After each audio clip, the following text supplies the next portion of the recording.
My name is Charlie Braxton. I'm from Macomb, Mississippi. I matriculated from Jackson State University in 1983. I'm a mass comm major with a concentration in broadcast journalism.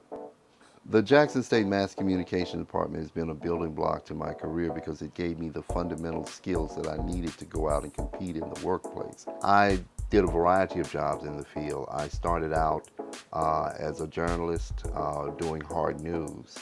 I worked with the Jackson Advocate. I worked with the Southwest Mississippi News in Hattiesburg. I worked with the Hub City News in Hattiesburg.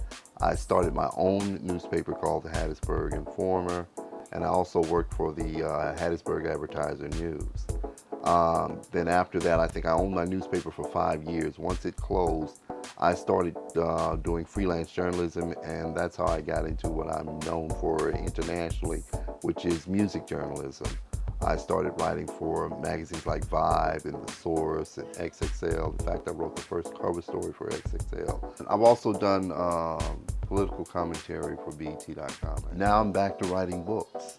I have a new book in France called Gangsta Gumbo. It's on Camion Blanc Press. And I have a book of poetry here in the States. It's in English called Cinders Rekindled. And I'm currently working on a collection of essays called Music and Politics. That's what I'm working on now. Two things I would tell a Jackson State mass communications student. First of all, learn your craft. Learn everything that there is to know. If you're a videographer, learn good journalism skills. If you're a journalist, learn good videography skills.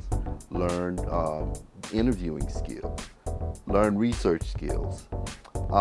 Be prepared to do anything in the field because this is a competitive game. And sometimes you'll get in doing something that you may not necessarily have concentrated in. Perfect example was when I started writing for Vibe. My friend Kevin Powell was telling me that, look, Vibe is looking for someone to do a review of a spoken word artist. His name was D Knowledge, I'll never forget it. It was his debut album and it was a big album. Everybody wanted to do it, but nobody knew how because nobody had the skills. Well, I'm a poet. So I had the necessary skills and understanding of poetry as well as understanding of music to be able to write it. And he said, look, man, you're shoe-in because you got those skills. If I didn't have those necessary skills, I wouldn't have gotten the job and wouldn't have gotten my foot in the door. So always be prepared. Learn everything. Learn in and outside of the classroom. And work hard.